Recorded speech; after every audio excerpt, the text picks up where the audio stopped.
Today's a special day, right? And not just because it's Father's Day, and congratulations to all the fathers out there, to everyone who plays a fatherly role in a young person's life, guiding, nurturing, conveying wisdom. But it's also special because, well, we've mentioned it once or twice, I think, we're back in the sanctuary with people, human beings.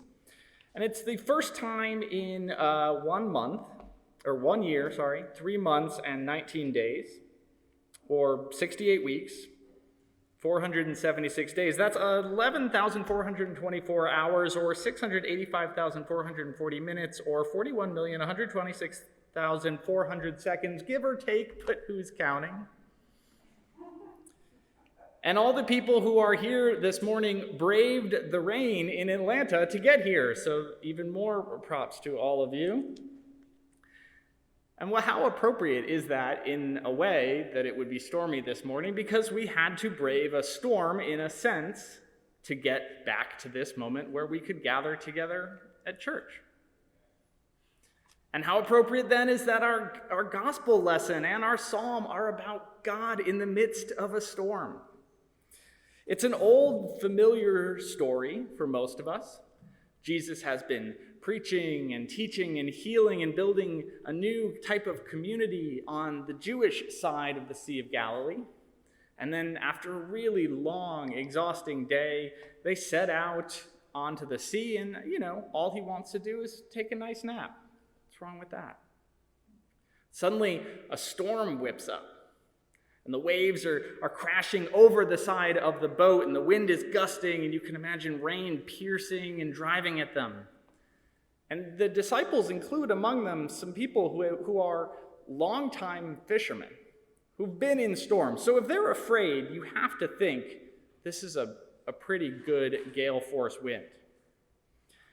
And maybe the first lesson in all of this is that when a storm approaches, it's okay to just take a nap and see how things go, because that's what Jesus does.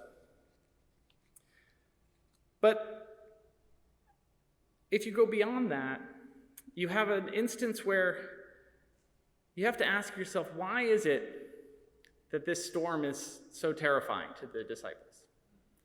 And for them, yeah, I get it. Okay, they don't want to sink. That seems bad.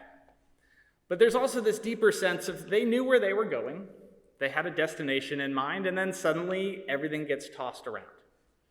They're faced with uncertainty and frustration, maybe a little bit of grief. And so they cry out this ultimate question: Teacher, do you not care that we are perishing? And from the earliest days of the church, this story has been held up as an example of how the church might respond in times of uncertainty and grief. How individuals might respond in times when it feels like waves of anxiety and gusts of frustration, changes are pouring on us, and we can't handle it. When we're in the middle of a stormy situation with friends and family, with broken relationships, we're in the midst of something that's troubling us at work, or we're facing a big decision or the repercussions of past mistakes, and we don't want to have to deal with this storm, we cry out, much like the disciples did, "My God, teacher, do you not care that we are perishing?" We want out of the storm. We don't want to be in a place where we aren't charting our course. We don't want to be in the midst of a place where we could get tossed to and fro. We want to know whether we got the job or didn't get the job. We don't want to wait and have to find out, maybe will or won't. We'd rather have bad news because of the certainty of it. We'd rather go back into a relationship that was maybe bad for us because at least it's a known quantity, right? Gets us out of the storm. And we don't want to deal with our past mistakes or our history as a country or a community, because doing so feels like we're putting ourselves back into a storm we think we escaped from. It's a big hullabaloo in the news these days about whether we're going to actually reckon with the history of America's legacy of white supremacy. And it's really hard for some people, really hard for all of us. Because in many senses, we're volunteering to step back into a storm that maybe we thought was behind us. And we don't like storms. And in response, we shoot for quick fixes. We point fingers. We rush into bad decisions. We go back to old bad habits. We blame folks. I mean, up until this point in the gospel, Jesus had given zero indication that he actually could command the wind and the rain. And yet the disciples' first reaction here is not like, oh, I hope we don't drown. It's, why aren't you getting your job done? What's wrong with you? They turn on Jesus in this instance. And we're just like the disciples. We will, in moments of stress, turn on each other. We will, in moments of stress, want Jesus to wake up and just do something because it's so uncomfortable being stuck in this storm. Get me back on dry land, please. And so we have to ask, what is it that Jesus does? They wake him up, and he stills the storm, and that's usually where we sort of get stuck in this story. We get so focused on the miracle that we miss the message. It's not just that Jesus stilled the storm. He then turns and asks the disciples, why were you so afraid in the first place? Don't you know I'm here with you in the midst of this storm? Don't you know that you all are together in this boat? For the first time in Mark's gospel, all the disciples are gathered in one place, and it's in this boat in the midst of this storm. Don't you know you have each other? Don't you know you have me? You can ride through this storm together. Don't you know, maybe we can hear him asking, that storms are part of life? Storms are just change in a magnified form, and life is change. Leaves fall to the ground and new buds sprout in spring. Life is always changing and growing, and we find that change deeply uncomfortable so often, and yet what Jesus advises us to do is trust in the midst of the change. No matter how high the waves seem, no matter how strong the wind seems, no matter how piercing the rain, you're not alone in that storm. So following Jesus isn't about stilling the storm. It's about finding security in the midst of it. It isn't about praying to God, I'm in the midst of this storm, I want you to end it for me. It's about praying to God to encounter God's love and reassurance and feeling beloved that allows you to get through the storm.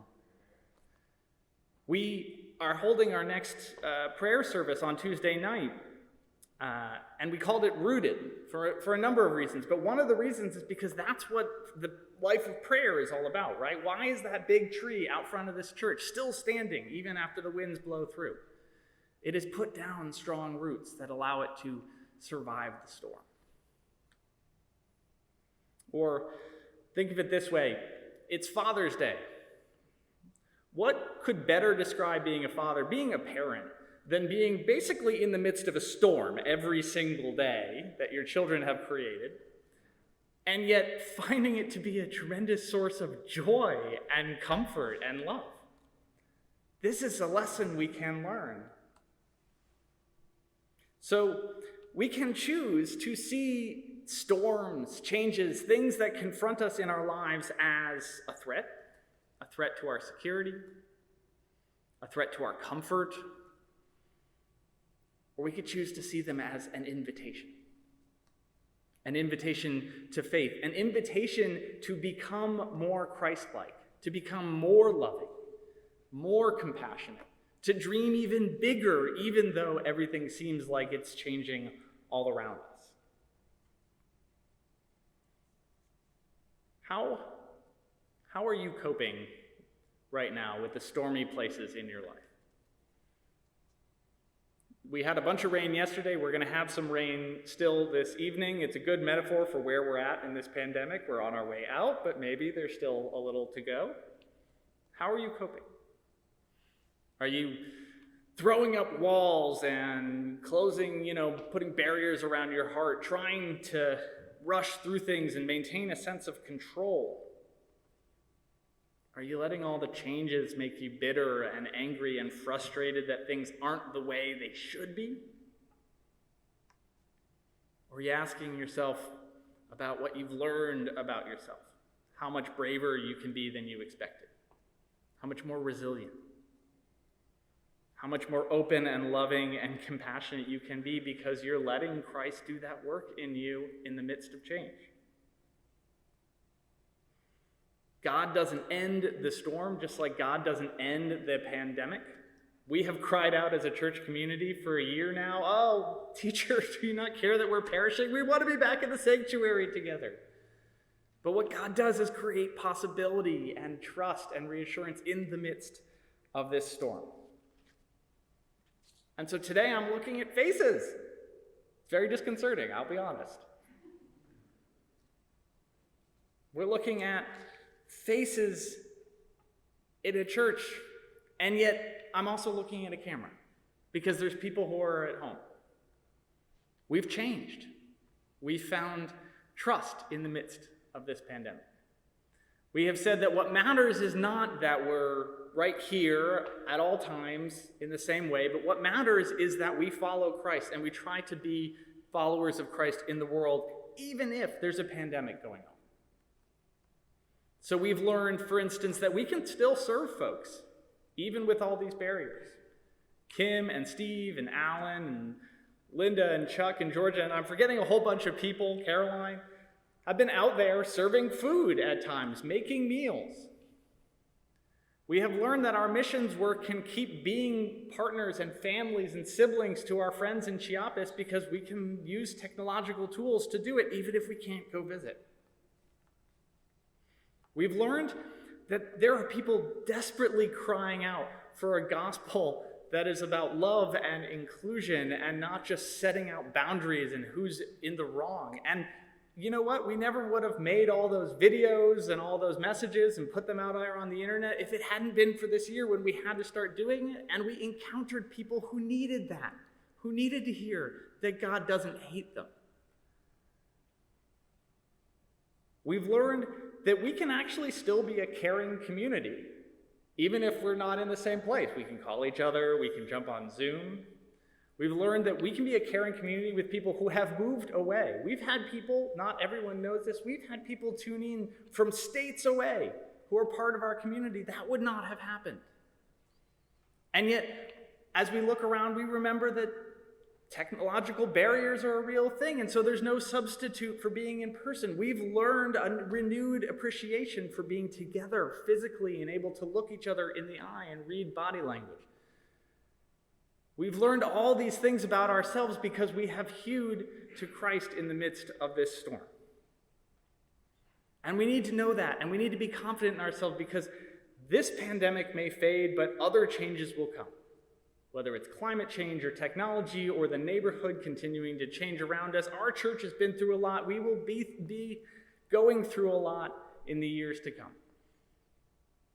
But what has kept us solid and what has mattered is that a long time ago there was a radical preacher in Palestine who came along and started talking about tearing down walls, started talking to people he wasn't supposed to, started healing and touching people he wasn't supposed to, started pushing back on an idea that you can kill and be violent in the name of God, who embodied God's love so fully that he was willing to die on a cross rather than turn violence against us. A preacher who told us that no matter how the storm rages around us, you will not be alone, not as long as you remember that God is with you in that boat and that all the other people in this church community, in your friend groups, in your family, are there with you in the midst of the storm. And so we know that no matter what changes come along, Jesus is there with us, and we are there for each other.